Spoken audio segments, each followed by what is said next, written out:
Hi everyone, I hope you all are doing fine. आप काफ़ी time से news में देख रहे होंगे कि कंटिन्यूसली नॉर्थ इंडिया में उतनी बारिश हो रही है जितनी पिछले 40-50 सालों में नहीं हुई है। पूरे साल में जितनी बारिश होती है उतनी एक दिन में बारिश हो रही है।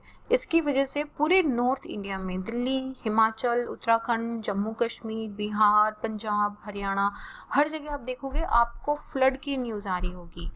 पहाड़ी इलाकों में लैंडस्लाइड का न्यूज़ आ रहा है, क्लाउड बर्स्ट का न्यूज़ आ रहा है, फ्लैश फ्लड का न्यूज़ आ रहा है, रोड्स गिर गई हैं, जो डैम है वो ओवरफ्लो हो रहा है कि वहाँ बैराज से पानी छोड़ना पड़ रहा है। इसकी वजह से जो लोअर राइपेरियन स्टेट्स हैं, जो लोअर राइपेरियन डिस्ट्रिक्ट्स हैं, वहाँ पे बहुत ज़्यादा फ्लडिंग सिचुएशन हो रही है। अभी तो जुलाई शुरू हुआ है और हमारा मानसून, अगर आपको मानसून वाला टॉपिक अच्छे से पता है देन यू नो कि जून जुलाई में बारिश धीरे धीरे स्टार्ट होना, मानसून का ऑनसेट होना स्टार्ट होता है। लेकिन जुलाई में इतनी बारिश यूजुअल नहीं है। अगर आपने अपने मम्मी पापा दादा दादी से बात की होगी तो आपको उन्होंने डेफिनेटली बोला होगा कि इतनी बारिश उन्होंने अपनी ज़िंदगी में कभी नहीं देखी। पिछले 50 सालों में इस टाइम पे उन्होंने इतनी बारिश नहीं देखी। Now why is this happening? This is happening because of a very very rare interaction of two climatic phenomena. 2013 में ये फिनोमिना हुआ था जिसकी वजह से केदारनाथ में जो फ्लड है वो आया था, जिसने हजारों जानें ले ली थी, जिसने पूरी तबाही मचा दी थी केदारनाथ के अंदर, जिस पे मूवी तक बन चुकी है। उसी तरह का एक रेयर इंटरैक्शन, एक ऐसा ही रेयर क्लाइमेटिक फिनोमिना भी हो रहा है। क्या है ये रेयर फिनोमिना और कब तक चलेगा, इन सब के बारे में देखेंगे, पर थोड़ा सा डिटेल में बताती हूँ कि एक्चुअली हो क्या रहा है। पिक्चर्स जहाँ से भी देखोगे ना, वहाँ से ऐसी तबाही वाली फोटोज मिल रही हैं। रिवर उफान के ऊपर चल रही हैं। मणिकरण में अगर आपने कभी देखे हैं, आप गए हो, तो पार्वती वैली में पानी बहुत ऊपर तक ओवरफ्लो कर रहा है। यमुना रिवर अपने रेड मार्क से बहुत ऊपर तक फ्लो कर रही है। आसपास का पूरा जो फ्लड प्लेन एरिया है वहाँ पे पूरा हर जगह पे पानी आ गया है। गाड़ियाँ डूब गई हैं, ट्रैक्टर्स डूब गए हैं, गाड़ियाँ पानी में बिल्कुल ताश के पत्ते की तरह बह रही है। अब ये सिचुएशंस इतनी ज़्यादा रेयर है इस टाइम के अंदर, जुलाई के अंदर पर्टिकुलरली, और वो भी इतने वास्ट एरिया में होना, ये काफ़ी रेयर है। और ये रेयर सिचुएशन हो रही है क्योंकि काफ़ी रेयर इंटरैक्शन हो रहा है। इसे हिमालयन सुनामी के नाम से भी बोला जाता है। ये उत्तराखंड में 2013 में जो सिचुएशन अकर हुई थी उसी तरह की कोई सिचुएशन अकर हो रही है, जिसके अंदर वेस्टर्न डिस्टर्बेंसेज और मॉनसूनल विंड कोलाइड हो रही हैं। सुनने में बहुत अजीब लग रहा होगा कि हम जुलाई की बात कर रहे हैं तो हम वेस्टर्न डिस्टर्बेंसेस की बात क्यों कर रहे हैं। वेस्टर्न डिस्टर्बेंसेस तो विंटर में रेन लेके आती हैं, हाँ या नहीं?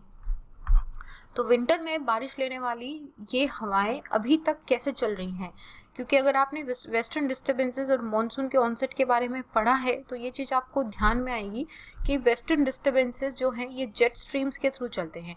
अब जेट स्ट्रीम्स जो हैं, ये जेट स्ट्रीम जैसे ही मॉनसून का ऑनसेट होता है या जैसे ही साउथ ईस्टर्ली जेट स्ट्रीम, सब ट्रॉपिकल ईस्टर्ली जेट स्ट्रीम जैसे ही ऑनसेट में आती है, वैसे ही हमारी सब ट्रॉपिकल वेस्टर्ली जेट स्ट्रीम जो है वो हिमालय के नदन साइड में चली जाती है, जिसका मतलब है कि अब वो हमारे इंडिया के एरिया से बाहर आ गई है। This is what the normal phenomena is. लेकिन क्लाइमेट चेंज की वजह से वेस्टर्न डिस्टर्बेंसेस के ऑफसेट में, मतलब वापस पीछे जाने में काफ़ी डिले हो रहा है।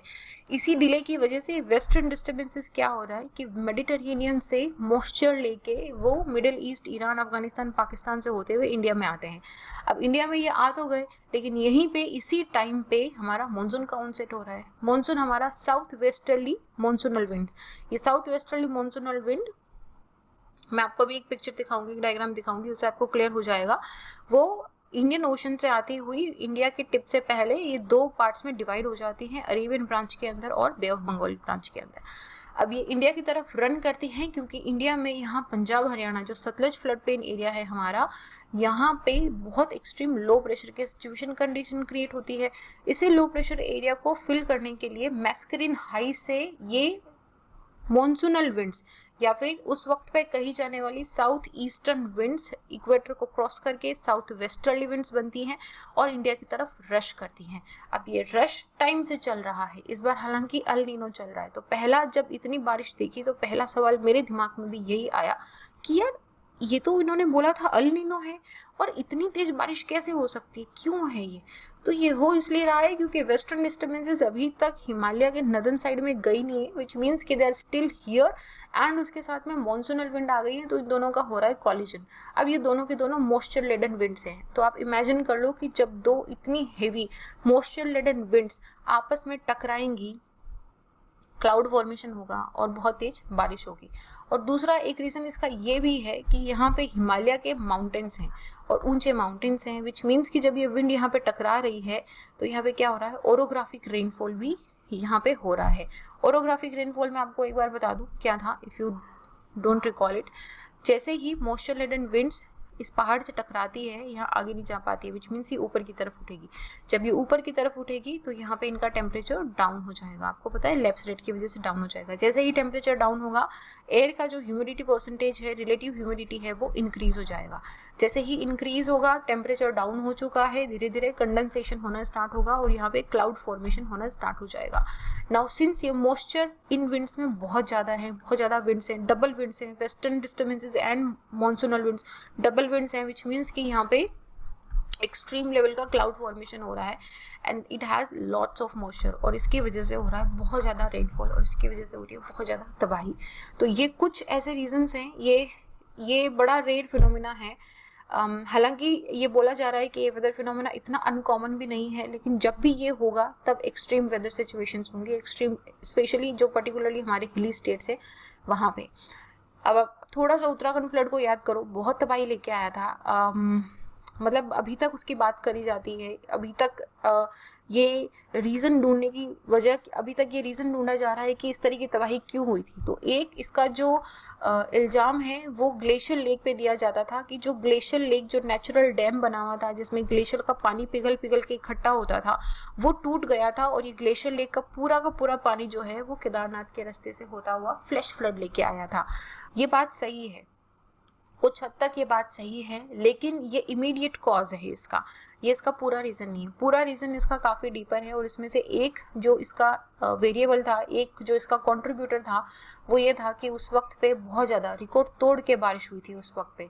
तो उसकी वजह से भी एक ये उत्तराखंड के अंदर जो क्लाउड बर्स्ट हुआ था केदारनाथ के अंदर, वो हुआ था और उसी तरह का अभी हो रहा है। आप सिचुएशन देख भी सकते हो, आपने बहुत सारी इमेजेस भी देखी होंगी कि रोडें टूट गई हैं। ये लेह मनाली वाला जो पूरा रोड है, ये पूरा का पूरा रोड ही गायब हो गया है। चंडीगढ़ जैसे एरिया में जहाँ पे कभी बारिश, जहाँ पे कभी, ये तो सबसे प्लांट सिटी है, वहाँ पे जहाँ कहीं फ्लड नहीं आता है वहाँ फ्लड आ गया है। यमुना में सिचुएशन काफ़ी डेंजरस है। Now this all is happening because of this thing. Now you know the reason why it is happening. Western disturbances and monsoonal wind के लिए मैं अलग से एक पूरा बहुत डिटेल वीडियो बनाऊंगी कि वेस्टर्न डिस्टर्बेंसेस कैसे ओरिजिनेट होती है, इंडिया में क्यों इंडिया में कब आती हैं और इंडिया के लिए क्यों यूज़फुल है। ये हमारी जो रबी की फसल होती है उसके लिए बहुत यूज़फुल रहती है क्योंकि ये बारिश लेके आती है उस वक्त पे। तो लेकिन इस वक्त पे होना काफ़ी अनकॉमन है और इसका एक रीज़न है क्लाइमेट चेंज। सो जब वेस्टर्न डिस्टर्बेंसेस की बात करेंगे, जब क्लाइमेट चेंज की बात करेंगे तो इन सब के बारे में बात करेंगे। सिमिलरली उस वक्त पे मैं एक पूरा डिटेल वीडियो बनाऊंगी, मानसून कैसे आता है, कैसे ऑनसेट होता है, मानसूनल थ्रोज क्या होते हैं, will be making a very detail video. But ये मैं आपको बता रही थी कि ये मस्करीन हाई है। मस्करीन हाई प्रेशर से ये विंड यहाँ पे साउथ ईस्टर्ली डायरेक्शन में चलती है। जैसे ये नदर्न हेमिस्फेयर में एंटर करती है, कोरोलियस फोर्स की वजह से ये अपने नॉर्थ साइड के अंदर, अपने राइट साइड के अंदर शिफ्ट हो जाती है, की तरफ टिल्ट हो जाती है, डायरेक्शन कर लेती है। तो उसकी वजह से ये साउथ वेस्टर्ली विंड कहलाती है, साउथ वेस्टर्ली मानसूनल विंड होती हैं। यहाँ पे ये दो भाग में बाइफरकेट हो जाती है, Arabian branch and bay of Bengal branch में, जहाँ पे ये फर्दर जाके बाइफरकेट हो जाती है। तो ये रीज़न है कि क्यों इतनी तबाही मच रही है अभी वर्ड ऑफ कॉशन क्या है कि IMD ने ये अलर्ट दिया है कि हिमाचल, उत्तराखंड के साथ में Punjab, Haryana, a bit of Rajasthan, Uttar Pradesh, सब हिमालयन, वेस्ट बंगाल, सिक्किम, अरुणाचल, आसाम, मेघालय, यहाँ पे काफ़ी हेवी बारिश हो सकती है। अगले 4-5 दिनों तक हो सकता है कंटिन्यूसली बारिश चले, इसलिए आप जहाँ पे हैं वहीं पे रहें, अभी एडवेंचर ना करें। अभी बहुत रिस्क है, अब अगर आप कहीं फंस गए तो वहाँ से निकलना बहुत मुश्किल हो जाएगा और ये जान की रिस्क लेने का भी एक जोखिम है। तो कृपया करके आप जहाँ हैं वहीं पे रहें। एक क्वेश्चन छोड़ के जा रही हूँ आप सबके लिए, क्या is it because of climate change और is it just a climatic phenomena? आपको क्या लगता है, क्या है? कमेंट सेक्शन में लिखो, अगले वीडियो में या फिर कमेंट में ही डिस्कशन करेंगे कि मुझे क्या लगता है कि क्या है, is it just a normal situation और is it happening because of the climate change? Let's just have a discussion over it. I will see you guys with another video. अगर आप मुझे किसी स्पेसिफिक टॉपिक पे चाहते हो कि मैं वीडियो बनाऊँ तो आप इसे कमेंट सेक्शन में लिख सकते हो। This is it, I will see you guys in the next video. Bye bye, Jai Hind.